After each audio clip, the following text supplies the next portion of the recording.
આજે રાજ્યસભામાં ગુજરાતના માછીમારો જે પાકિસ્તાનની કેદમાં બંધ છે એમની ચિંતા કરતો મારો એક પ્રશ્ન હતો. મેં પૂછ્યું હતું કે કેટલા માછીમારો ગુજરાતના પાકિસ્તાનની કેદમાં બંધ છે. ભારત સરકારે મારા એ લેખિત પ્રશ્નમાં સ્વીકાર્યું છે કે 1 જુલાઈ 2024ના જે યાદી પ્રાપ્ત થઈ છે એ પ્રમાણે કુલ 211 માછીમારો ભારતના પાકિસ્તાનની કેદમાં છે અને એમાંથી 139 માછીમારો આપણા ગુજરાતના પાકિસ્તાનની કેદમાં બંધ છે.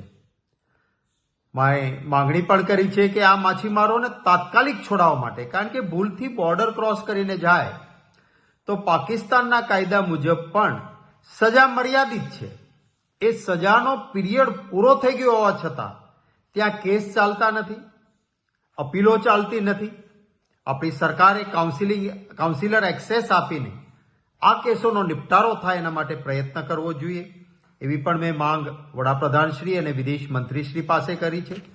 કોંગ્રેસની સરકાર કેન્દ્રમાં હતી ત્યારે માનની મનમોહનસિંહજી અને સોનિયા ગાંધીજીને મળીને એક પાકિસ્તાનની કેદમાં આપણા માછીમાર હોય તો એમને સંદેશા વ્યવહાર પોતાના પરિવાર ઘર સાથે થઈ શકે એટલા માટે ટપાલ વ્યવહાર ચાલુ કરાયો હતો કે ગુજરાતમાંથી માછીમાર પરિવારના ઘરના સારા નરસા સમાચારો એના સુધી પહોંચે એટલા માટે ટપાલ કેદમાં જઈ શકતી હતી પાકિસ્તાનમાં, અને પાકિસ્તાનમાં રહેલા કેદી પોતાના ઘરના સભ્યોને ટપાલ લખીને પોતાને જે તકલીફો છે અથવા પોતાની જે કાંઈ પરિસ્થિતિ છે એની વાત કરી શકતા હતા. અને પરિણામે ક્યારેય આપણા કેદી પાકિસ્તાનના કેદમાં રહ્યા હોય એની કોઈ પણ મુશ્કેલી હોય તો કુટુંબ સુધી પહોંચતી અને સરકારના કાન સુધી પણ પહોંચતી હતી.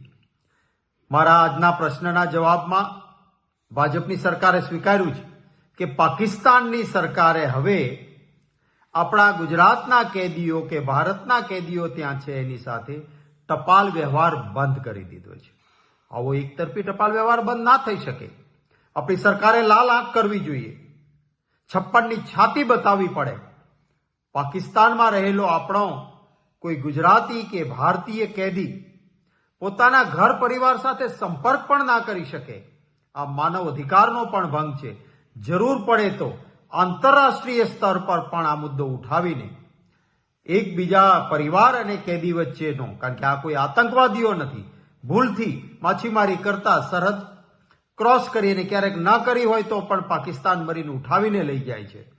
આ માટેની માંગણી આજે મેં માનનીય વડાપ્રધાનશ્રીને પણ ઈમેલ કર્યો છે અને મારા પ્રશ્નનો જવાબ પ્રાપ્ત થયા પછી વિદેશ મંત્રાલયને પણ લખ્યું છે કે તાત્કાલિક આ અંગેની ચિંતા ભારતીય જનતા પાર્ટીની કેન્દ્ર સરકાર સેવે.